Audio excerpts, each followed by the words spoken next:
Bismillahirrahmanirrahim. Assalamualaikum warahmatullahi wabarakatuh. Bismillah, alhamdulillah, wassalatu wassalamu ala rasulillah wa ala alihi wa sahbihi wa mawalah amma ba'du. Subhanakallahumma la ilma lana illa ma'allamtana innaka antal alimul hakim. Rabbis shrahli sadri wa yassirli amri wahlul 'uqdatam min lisani yafqahu qawli.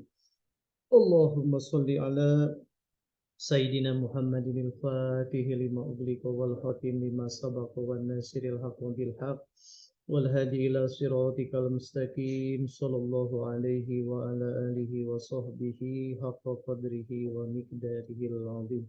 Ilahi anta maksudi wa ridhaka matlubi a'tini mahabbataka wa ma'rifataka. Baiklah teman-teman, warga kelas IP 2 ya. Mohon maaf hari ini saya tidak bisa melaksanakan perkuliahan secara offline, secara tatap muka, dan waktunya pun agak mepet sedikit ya. Tapi saya sebenarnya mau masuk tadi cuma ada acara ya, tidak bisa masuk. Kemudian untuk minggu depan juga nampaknya ini akan ada banyak libur ya. Jadi pertemuan ini sangat penting bagi kita ya. Langsung saja materi yang saya sampaikan hari ini mungkin tidak tahu ini the last materi atau masih ada pertemuan yang lain ya. Mungkin materinya yang terakhir. Nanti kalau ada pertemuan itu kita membahas tentang tugas ya. Tugas yang sudah Anda buat, tugas yang sudah di list itu nanti kita presentasikan ya. Oke. Materi kuliah hari ini adalah tentang agama dalam perspektif antropologi ya. Nah, ini penting sekali kita bahas ya. Setelah kita ngalir ngidul belajar tentang manusia, masyarakat, kebudayaan. Nah, karena kita ada dalam ranah keagamaan, tentu tema agama itu harus kita kaitkan. Kalau bahasa saya dulu di UIN Sunan Kalijaga ada istilah integrasi interkoneksi. Ya. Jadi semua keilmuan itu terintegrasi dan ada hubungannya. Nah, kalau dikaitkan dengan agama, jadi semua itu terhubung gitu ya dengan agama. Tentu antropologi ini punya kaitan yang sangat khusus dengan agama, gitu ya. Maka materi kita hari ini akan membahas bagaimana agama dipandang dalam perspektif antropologi, gitu ya. Nah, kenapa nggak dibalik, gitu ya? Antropologi dalam perspektif agama. Nah, ini tentu ada bahasan tersendiri, gitu ya. Karena kita membahas tentang antropologi, maka yang lainnya itu adalah kajian dari antropologi. Ya. Nah, berbicara tentang istilah agama itu sudah sangat familiar ya bagi kita semua. Banyak yang mengatakan agama itu berasal dari bahasa Sanskerta ya. A itu artinya tidak dan gama itu artinya kacau gitu. Jadi kalau diartikan agama itu tidak kacau. A-nya artinya tidak, gamanya kacau gitu. Berarti ya kalau orang yang beragama hidupnya tidak akan kacau secara bahasa seperti itu gitu ya. Dan ini sudah sangat sesuai sekali dengan berbagai macam istilah yang kita pahami hari ini gitu ya. Nurholis Majid gitu ya. Kalau kita baca karya-karya Nurholis Majid, Anda silahkan baca gitu ya. Cak Nun gitu ya. Terus Harun Nasution gitu ya.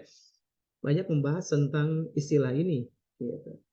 Jadi kalau manusia sudah berpedoman, berpanduan kepada agama, maka hidupnya akan baik-baik saja, tidak akan kacau gitu ya.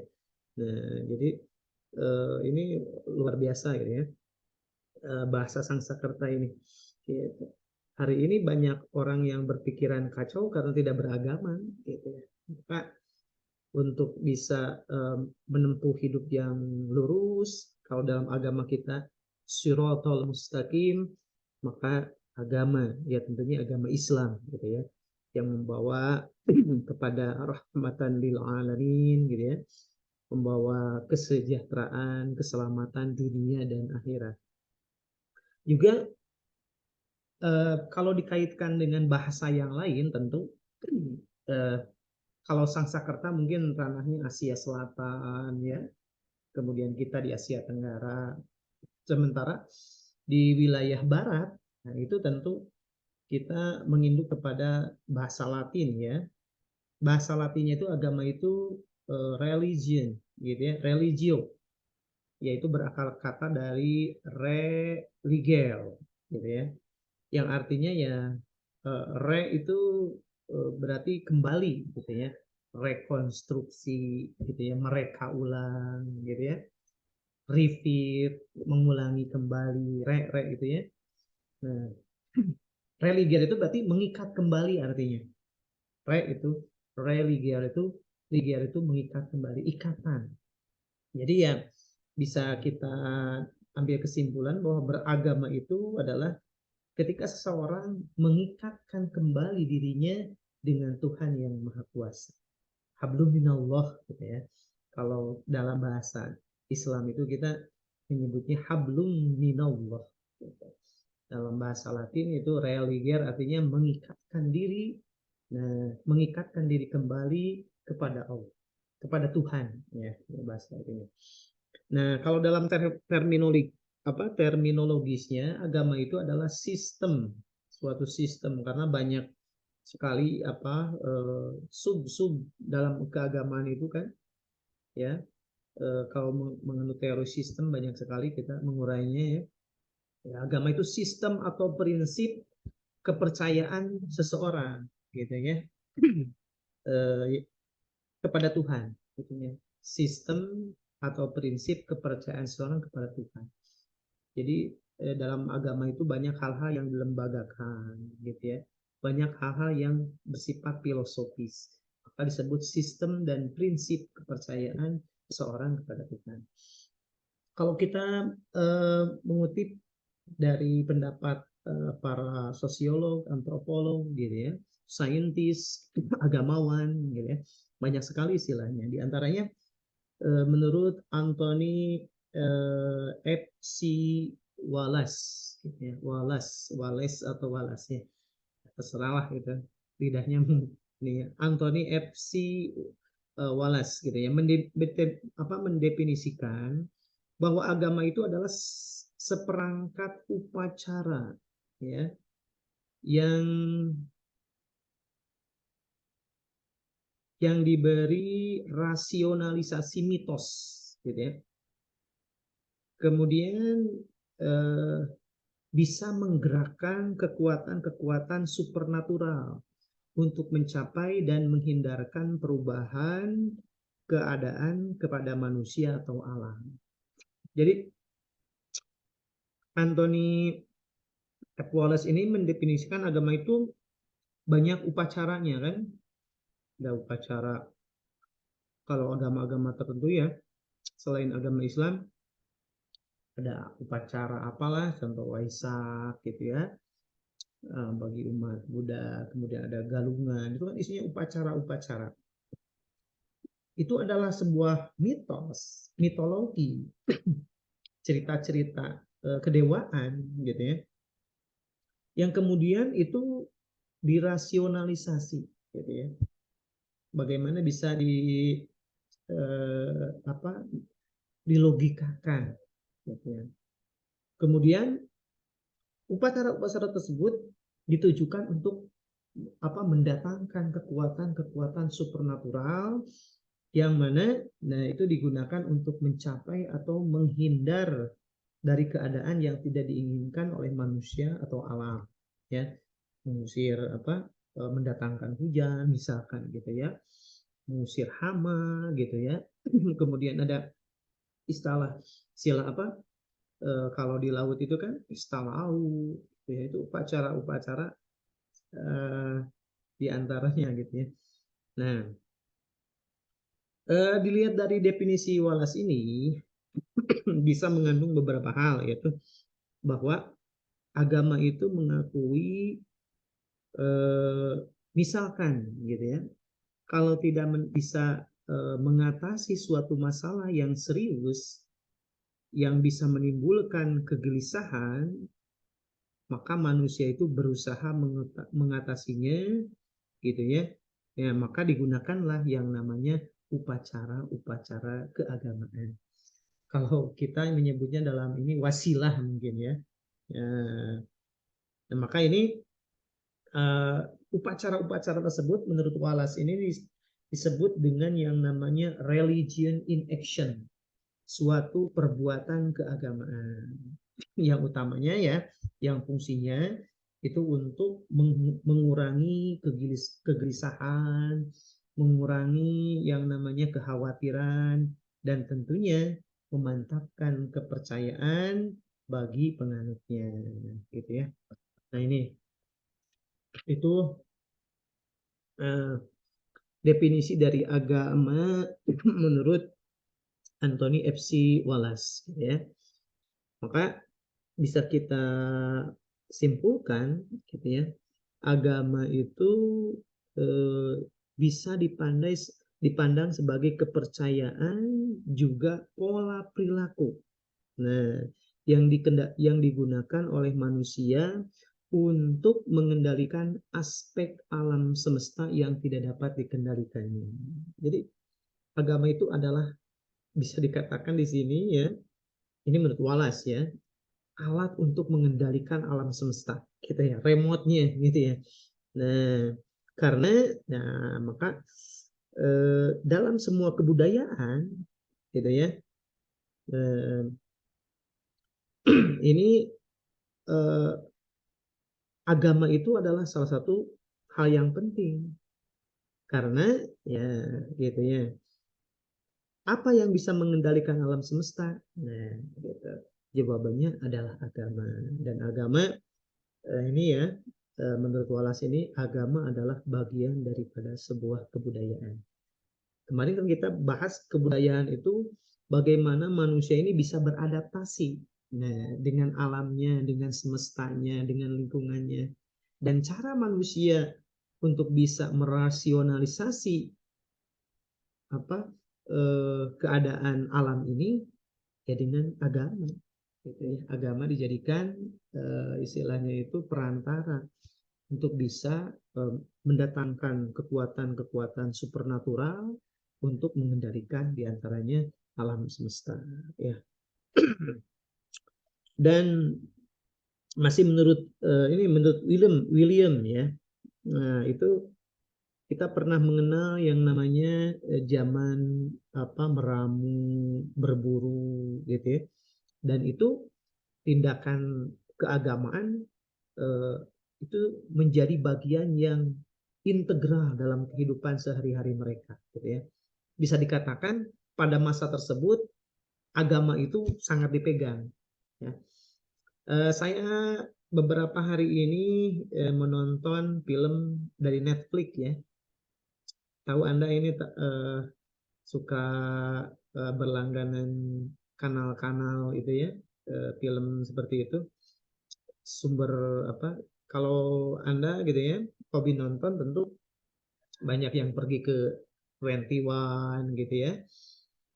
Kalau di masa pandemi banyak sekali channel-channel ya, channel-channel berbayar yang menyediakan film-film seperti di 21 gitu. Dan saya pernah nonton satu film yang bagus sekali itu ya, menurut saya itu King gitu ya. Dan mungkin berkaitan dengan materi kita hari ini gitu, di mana dalam satu kepercayaan mereka gitu ya, Viking itu punya agama menyembah dewa-dewa gitu ya. di mana mereka itu terkenal kan, Viking itu sangat pemberani, tidak takut mati, berani mengarungi lautan luas, gitu kan. Mereka itu sambil menjelajah benua, gitu ya. Nah, Viking ini punya kepercayaan yang namanya Valhalla, gitu ya. Mungkin ini ada kaitannya dengan kita, ada pahala, gitu ya. Kalau lidah orang kita nyebutnya pahala, gitu. Kalau orang Viking itu Valhalla, gitu. Jadi suatu istilahnya surga mereka lah istilahnya, gitu ya. Nah, itu sebelum mereka berlayar mengarungi lautan gitu ya, orang-orang Viking itu suka mengadakan ritual-ritual dalam keagamaan mereka gitu ya, dengan mengorbankan seseorang gitu ya. Sadisnya itu gitu ya, mereka mengorbankan manusia untuk satu tujuan. Nah itu, ini adalah salah satu bukti bahwa di masa tersebut, masa berburu, masa meramu, zaman-zaman prasejarah itu, agama agama eh, menjadi sesuatu yang sangat tidak bisa dipisahkan gitu ya dalam kehidupan mereka gitu ya, dalam kebudayaan mereka gitu ya. Nah, jadi ini William juga mengatakan bahwa kegiatan agama gitu ya. Nah, itu mungkin sangat penting bagi kehidupan sosial gitu ya. Nah, itu. Dalam pengertian agama terhadap tiga unsur. Ya, kalau kita berbicara tentang agama, itu ada tiga unsur diantaranya. Pertama, manusia, kedua, penghambaan, dan ketiga, Tuhan. Gitu ya. Jadi, manusia yang melakukan ritual, penghambaan itu adalah ritual-ritualnya, upacara-upacaranya, bagaimana sembahyangnya, bagaimana cara beribadahnya, dan kemudian ada Tuhan-Tuhan. Itu seperti Viking itu ya.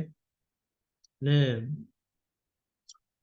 kalau misalkan eh, ketiga unsur itu ada manusia, ada penghambaannya, cara ibadahnya, dan ada Tuhannya, itu disebut dengan agama. Gitu ya. Nah, menurut Happyland, eh, berdasarkan cara beragama, agama itu dibagi menjadi 4 bagian ya. Nah, bagaimana manusia itu beragama, itu bagaimana dibagi menjadi 3 bagian. Pertama ada yang disebut dengan tradisional, 3 macam ya. Pertama, macam pertama itu adalah tradisional. Nah, bagaimana yang disebut dengan tradisional itu yaitu cara beragama berdasarkan pada tradisi. Nah, ya, cara beragama penganut orang yang penganut suatu agama itu pertama kita bisa kategorikan sebagai tradisional. Jadi dia itu beragama berdasarkan pada tradisi. Nah, cara ini dengan mengikuti cara agama nenek moyangnya, leluhurnya, gitu ya, atau orang-orang generasi sebelumnya, gitu. Nah, pada umumnya cara orang beragama secara tradisional ini menyebabkan penganutnya kuat dalam beragama. Nah, jadi orang yang sudah menerima tradisi yang turun-menurun ya, itu sangat kuat sekali terhadap agamanya gitu. Sulit menerima hal-hal keagamaan yang baru atau pembaharuan ya, apalagi bertukar agama. Dengan demikian kurang dalam meningkatkan ilmu amal keagamaannya. Ya banyak orang yang beragama secara tradisional ini ya. Contoh ya kita sebut ya, misalkan di Baduy gitu ya, kan itu agamanya Sunda Wiwitan kan ya. Dan ini adalah suatu agama yang diwariskan secara turun-menurun dari orang-orang tua sebelumnya gitu. Nah, ini diturunkan gitu ya secara turun-menurun dari generasi ke generasi. Nah, ini adalah disebut dengan eh, tradisional. Cara beragama ya macamnya, coraknya itu tradisional. Kemudian yang kedua adalah formal ya. Jadi cara beragama berdasarkan formalitas yang berlaku di lingkungan atau masyarakatnya. Ini kesamaan gitu ya, formalitas. Nah, biasanya ini mengikuti cara beragama orang yang berkedudukan tinggi atau memiliki pengaruh. Ya.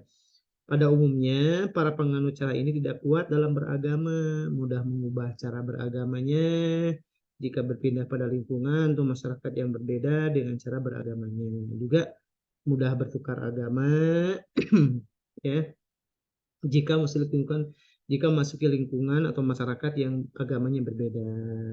Mereka memiliki minat meningkatkan ilmu dan amal keagamanya, tetapi hanya mengenai hal-hal yang mudah dan tampak dalam lingkungan. Ini orang biasanya apa yang terpengaruh keagamanya itu karena orang-orang yang berpengaruh di daerahnya, gitu ya.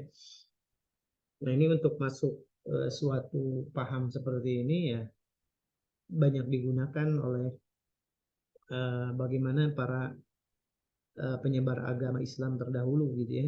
Mereka itu menyebarkan agama pada orang-orang pentingnya dulu, orang-orang yang berpengaruhnya dulu, gitu ya. Nah, itu secara formal ya.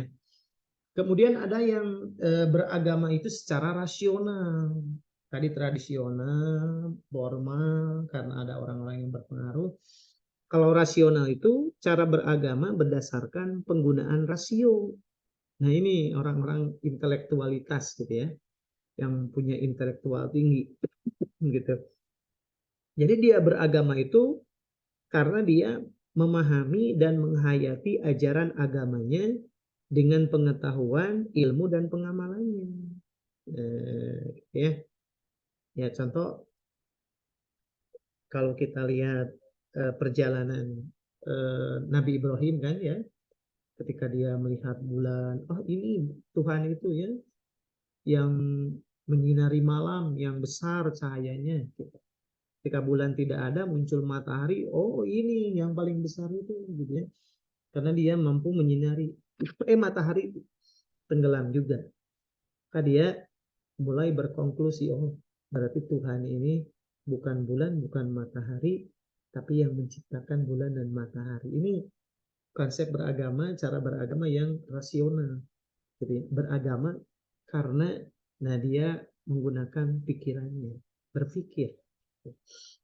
Dan agama Islam itu adalah agama yang ya rasionalitas, gitu. Menjunjung rasio. Sayyidina Ali kan la dina liman la aklalahu, gitu. Tidak disebut beragama kalau dia tidak berakal.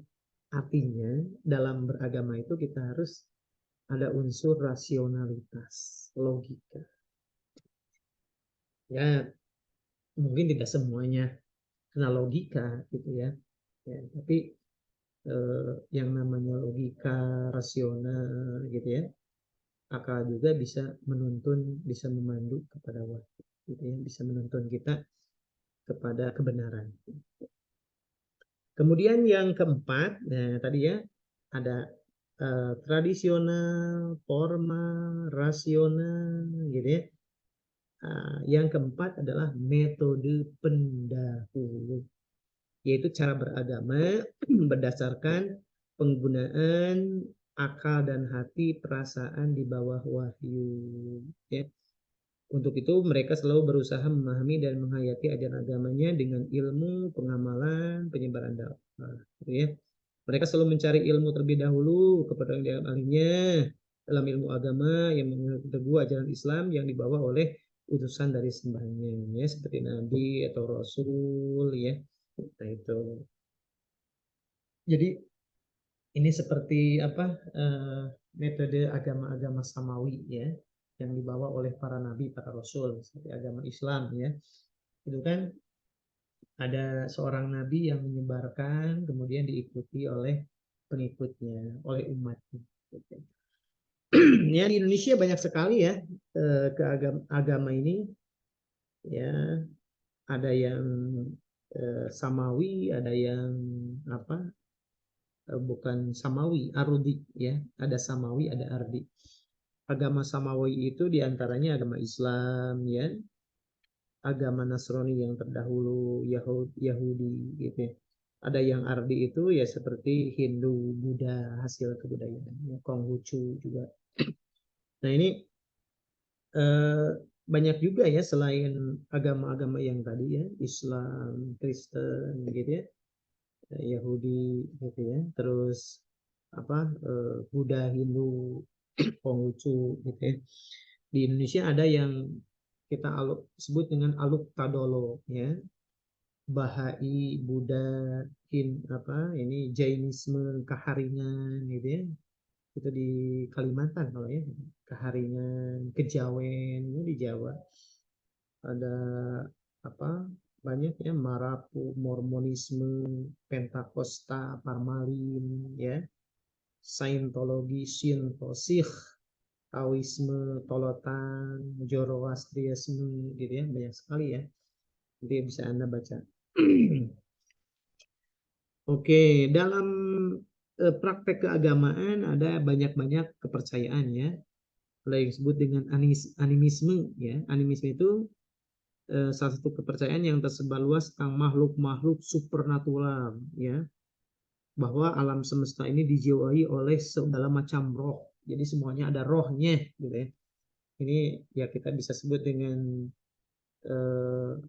kepercayaan terhadap roh gitu ya, animisme itu. Kemudian ada animatisme ya gitu ya. Ini ya percaya terhadap kekuatan supernatural ya. Jadi ada makhluk-makhluk yang supernatural. Kalau orang-orang Melanesia itu menyebutnya ada mana gitu ya. Pada semua objek, semua benda itu ada mananya. Mana ini ya tidak bersifat fisik, tetapi dapat mengungkapkan diri secara fisik. Gitu. Oke.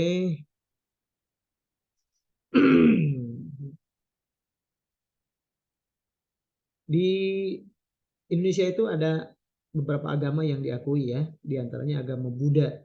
Nah ini penyebarnya ada Siddhartha Gautama ya, bisa Anda baca gitu ya. Dalam Buddha itu banyak alirannya ternyata ya. Ada aliran Theravada, Buddha Mahayana, Buddha Vajrayana gitu ya. Dalam agama Buddha itu ada 4 kebenaran yang mulia ya. Ini ajaran Buddhisme ya. Pertama disebut dengan dukkha Arya Satya. Nah, jadi artinya itu kebenaran Arya tentang dukkha. Dukkha adalah penderitaan ya. Jadi dalam dukkha itu menjelaskan ada 5 pelekatan kepada dunia yang merupakan penderitaan. Nah, jadi dalam dunia itu ada 5 5 penderitaan. Apa aja 5 penderitaan itu? Sebut dengan kelahiran ya, usia lanjut, sakit, mati, ya, disatukan dengan yang tidak dikasihi dan tidak mencapai yang diinginkan. Nah, itu disebut dengan 5 duka, 5 penderitaan dalam dunia. Ya. Kemudian ada duka samudaya Arya Saca. Jadi, artinya itu kebenaran Arya tentang asal mula duka. Ya. Samudaya itu artinya sebab. Ya. Hapunten samudaya kalepatan gitu ya. Gitu kan. Itu bahasa istilah Buddha gitu ya. Samudaya itu artinya sebab. Ya. Nah, setiap penderitaan pasti memiliki sebab, gitu ya. Kalau eh, dalam bahasa pewayangan purwadaksi, gitu ya. Nah, itu ya. Contohnya, misalkan yang menyebabkan keinginan hidup itu adalah keinginan untuk hidup. Gitu ya. Oh ya, yang menyebabkan orang dilahirkan kembali adalah keinginan untuk hidup. Karena dalam Buddha ada reinkarnasi ya. Kalau ingin hidup lagi, gitu ya, maka misalkan ya, kelahiran itu karena ingin hidup lagi, gitu kan, ingin hidup. Jadi akan ada reinkarnasi kalau ingin hidup, ya. Selalu disebatkan dengan sebab musabab. Ada karma, gitu ya, kalau kita menyebut itu, ya, istilah Buddha ini, karma, gitu. Itu sama dengan samudaya. Kemudian yang ketiga adalah dukkha nirodha arya saca, gitu ya. kebenaran, Arya tentang terhentinya duka. Jadi niroda adalah pemadaman. Jadi apa artinya? Pemadaman kesengsaraan yang dapat dilakukan dengan menghapus keinginan tersebut ya secara sempurna sehingga tidak ada lagi tempat untuk keinginan tersebut. Jadi untuk menghapus kesengsaraan itu ya harus dihapus sebabnya gitu.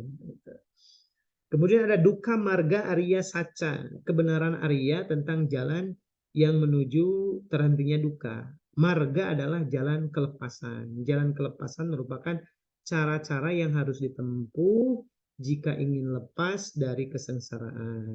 Ya. Nah ini ada 8 jalan kebenaran yang akan, ya kalau dibahas lebih dalam ya ini akan masuk, kita akan paham betul ya tentang ajaran Buddha ini ya.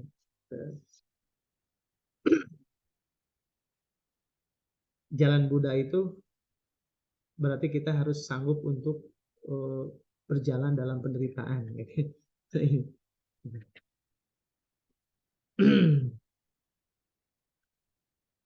Jadi menurut ajaran Buddha itu kalau ingin terlepas dari penderitaan ada 8 jalan yang harus